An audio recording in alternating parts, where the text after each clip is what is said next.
Shalom is Kadash. I want to start off by giving all praises to Yahweh Bahashem, Yahweh Shai, Bahashem, Rakakadash. Double honors to the apostles at Great Millstone, and peace, blessings, and honors to all the brothers in this truth righteously. Um, the war has started. Esau has started the war. I see this pretty much going down like that movie. What is it, Nat Turner? Yeah, I believe it's called Nat Turner. So I see this going down like the movie Nat Turner. The slaves revolt. Against the slave masters. They take out a couple of them, and then they realize when the army comes in, you know, when the muscle comes in, or the teeth, when the teeth come in, they're gonna be outgunned. They're gonna be outpowered, and they're gonna end up how Nat Turner ended up. You know, it's the same thing. History just repeating itself, man. And it started. But, like I always like to say, that's prophecy, man. It's prophecy. Let's let this play. This is Dabu 7. Following weeks of increased violence and property destruction in Atlanta, and a very hot 4th of July weekend where 30 different people were wounded by gunfire, including 5 confirmed dead, the governor there, Kemp, issuing an executive order. And they're saying that this declares a state of emergency across Georgia. It authorizes the activation of up to 1,000 National Guard troops. They're saying that these peaceful protests, so to speak, are hijacked, and the same thing happening over and over and over again. With the innocent people getting shot left and right. We just witnessed an 8-year-old girl shot and killed in all this madness. Now they're saying that the National Guard will provide support at state buildings, including the Georgia State Capitol, the Department of Public Safety headquarters, the governor's mansion.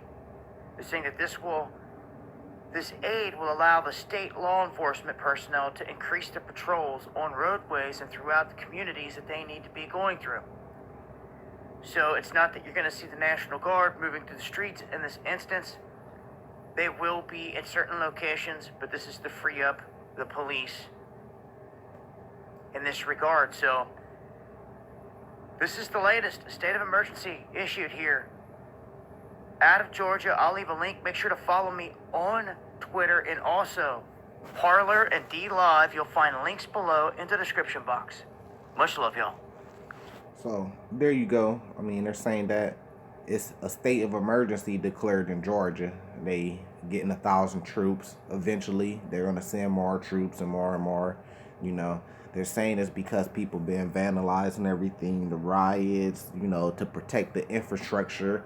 But it's really because these black militia groups are rising up to fight. When Esau seen that, Esau almost choked. Esau almost choked, and he said, "Oh hell no!" He had to send some troops out there. Esau ain't having that one. Y'all out there walking around in the streets, with weapons and stuff like that, carnal weapons and stuff like that. And that's the war that Esau wants. You see, Esau quit to send in the military because he wants that type of war. He wants gun versus gun and fighting and sword versus sword. And that's prophecy that's going to happen. This is Second Address, chapter 16, starting at verse 68. For behold, a burning wrath of a great multitude is kindled over you. A great multitude, an army, is going to be kindled over us, right? And they should take away certain of you and feed you, being idle with things offered to idols. They're going to take away some of us, capture some of us, and they're going to take you into those FEMA camps where you're going to be tempted and tested, right? And they that consent into them should be had in derision and in reproach and trodden under the foot, and that goes into the mark of the beast, which is the micro implant chip too. They're going to tempt you with those things, and do not take it. Here's Second Address, chapter 15. Let me see you which one I want. Verse 19. And a man should have no pity upon his neighbor, but should destroy their houses with the sword and spoil their goods because of lack of bread for great tribulation.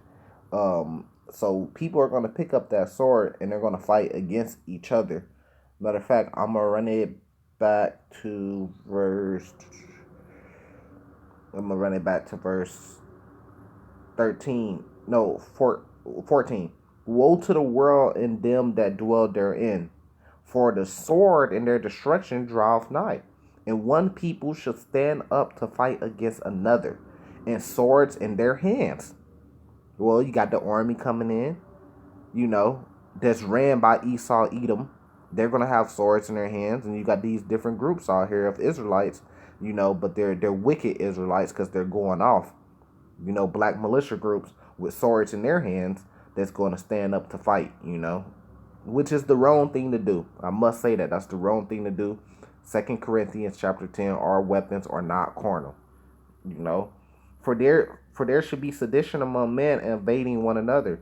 They should not regard their kings nor princes, and the course of their actions should stand in their power. They're not going to regard their kings, the presidents, the mayors, the government, sending in troops, telling them, go home, stop, put the guns down, don't mess with this infrastructure.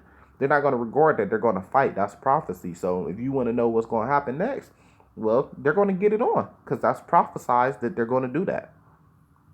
So this is only prophecy unfolding in front of our eyes. If you wanted to go the right way, the straight way, all you have to do is follow the law, statutes, and commandments, man. Get in this book, attain some knowledge. If you get the spirit on you to teach, join the camp or go out there and teach our people who they are. And most importantly, just keep the law, statutes, and commandments. Send those prayers up to the Lord, man. Have faith. And the Lord gonna come back and do all this for us. This is not the way, but it is prophesied that it will happen. Shalom, salvation to the elect.